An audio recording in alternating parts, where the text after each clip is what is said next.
Muy buenas tardes, un cordial saludo. El día de hoy vamos a tratar sobre los acontecimientos sucedidos en el siglo XXI, entendimiento de la historia de Colombia del siglo XXI.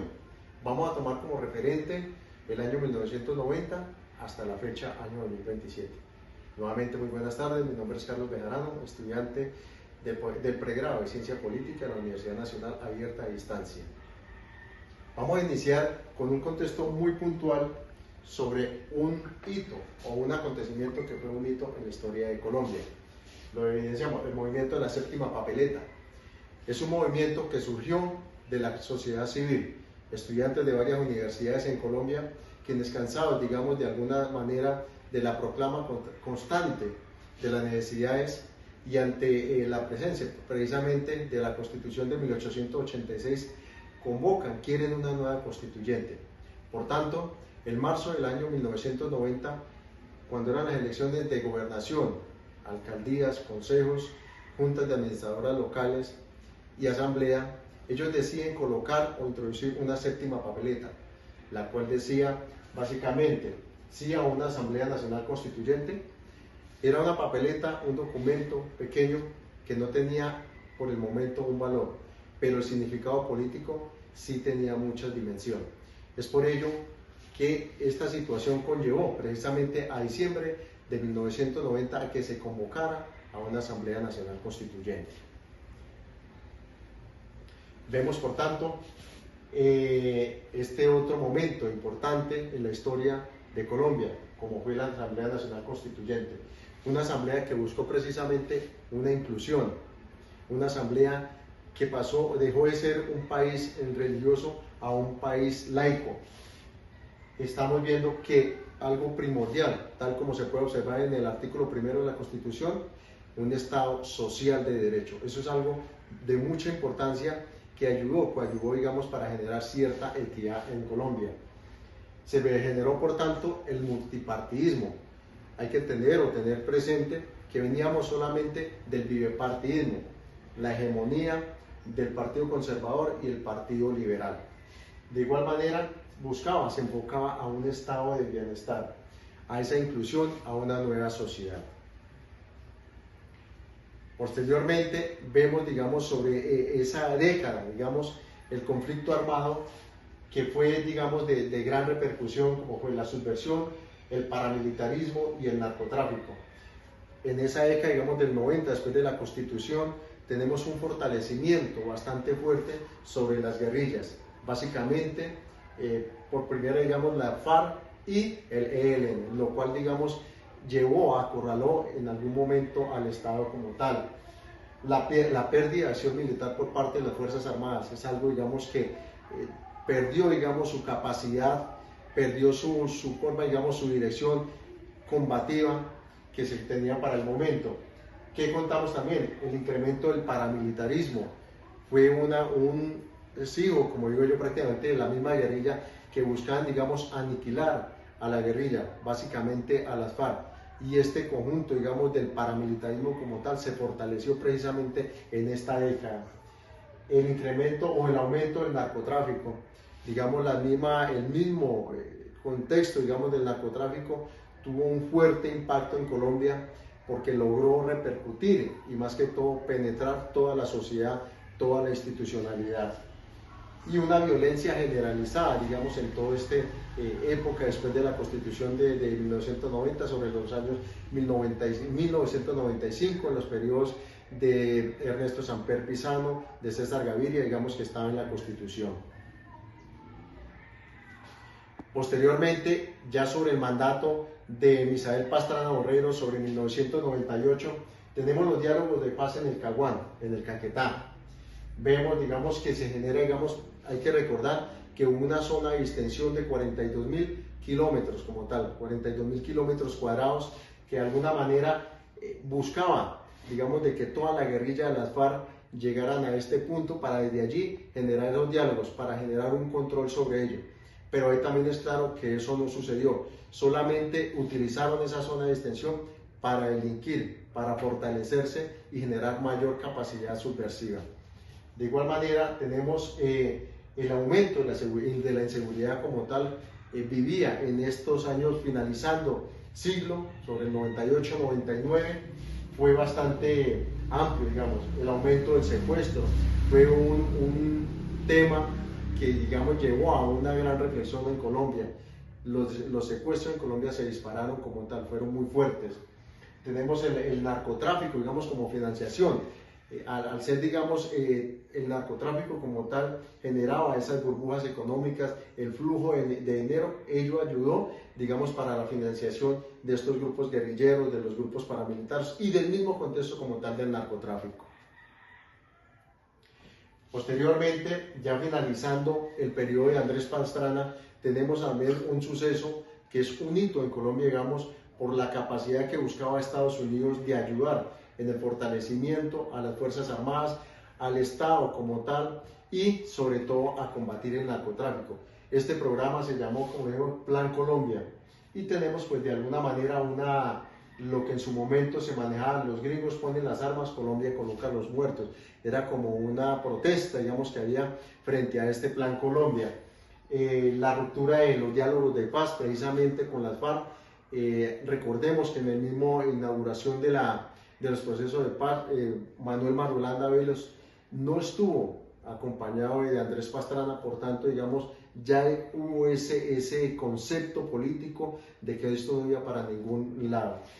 El recrudecimiento de las acciones guerrilleras en Colombia desde el 98 fueron bastante fuertes. Tenemos como referente una toma bastante fuerte que fue la de Patascoy, y otras tomas, digamos, en Nariño, que fueron fuertes, donde secuestraron a muchos soldados, muchos oficiales y suboficiales de las Fuerzas Armadas, particularmente el Ejército. Y tenemos, digamos, ya finalizando el periodo de Andrés Pastrana, sobre 2002, 2001, 2002, digamos, él decide, digamos, a la ruptura de los diálogos de paz, una iniciativa de la ofensiva militar como tal. Digamos, entra una política de seguridad democrática encabezada por el presidente o expresidente Álvaro Uribe Vélez, que también, digamos, la complementa con la misma Plan Colombia como tal. Y entonces se llama esto el inicio de la política de seguridad democrática, cuyo objetivo precisamente era fortalecer las Fuerzas Armadas y recuperar el país como tal. Ese era el objetivo, digamos, claro, y fortalecimiento de la capacidad de inteligencia de las Fuerzas Armadas. Ya es a partir de, digamos, de ese inicio de la política de seguridad democrática que la guerrilla empieza a tener grandes reveses. Digamos, empiezan a haber esas grandes derrotas, la caída, digamos, en bombardeos de sus cabecillas, se les empieza, digamos, a atacar de manera frontal.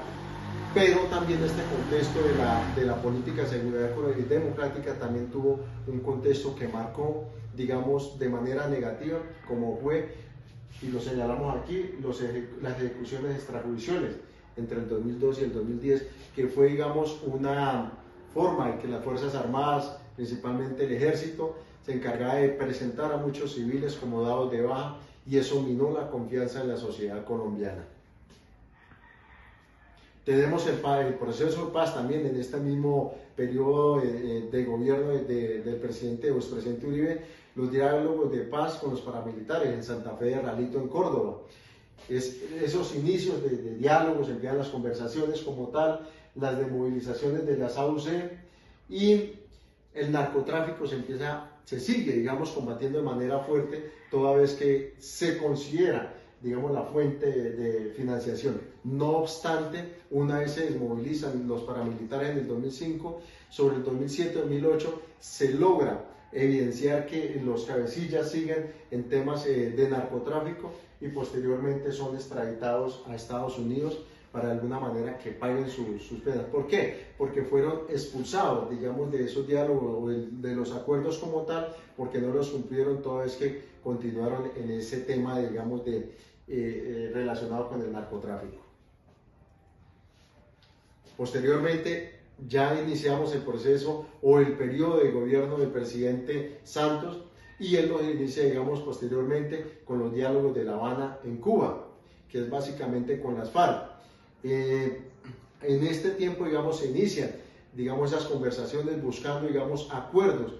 Recuerden que se realiza con las FARC porque hay una deuda que ellos proclaman o reclaman más bien sobre el derecho, digamos, a la tierra, sobre el bienestar, sobre la mejora de las condiciones de la sociedad como tal.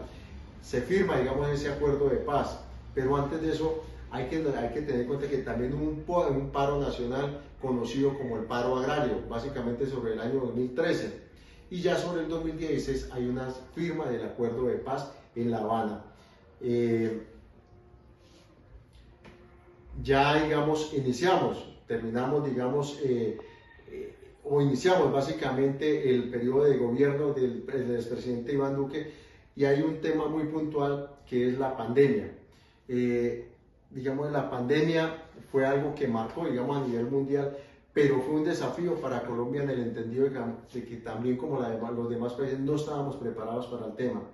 No obstante, esto fue acompañado de grandes protestas sociales, digamos, que de alguna manera arrinconó al Estado, lo coaccionó, lo llevó a un punto casi de no retorno frente a la pandemia que teníamos, pero a tanta situación de orden social que se manejaba en el país. Por tanto, digamos, eso también fue un hito, las dos situaciones como tal, el COVID y la pandemia del COVID-19. Tal como se evidencia, digamos, tuvimos una protesta social o el paro nacional, fuerte contexto, digamos, de proclamas sociales, como podemos evidenciar, y todo esto ocurrió entre el año 2018 al año 2021, más o menos. El gran reto de la institucionalidad, un paro violento, digamos, que todos, digamos, de alguna manera sí lo conocimos, y, digamos, en esta proclama constante de la sociedad, que buscaba justicia social, un bienestar mayor como tal para la sociedad. Y venimos y finalizamos con el primer gobierno de izquierda, que venía, si bien había perdido en el año 2018, continuó enarbolando esas banderas, y es por tanto que para el 7 de agosto del año 2022 llega para Colombia el primer gobierno de izquierda. Es un viraje que hace la sociedad ante, digamos, considero yo, el cansancio, digamos, de 200 años de vida republicana que teníamos, en la cual la izquierda no había tenido un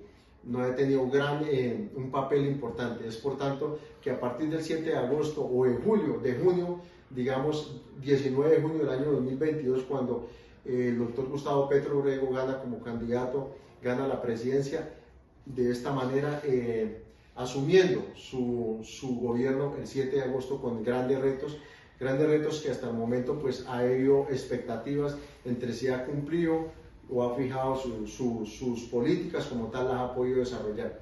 Y finalizo, digamos, con una reflexión.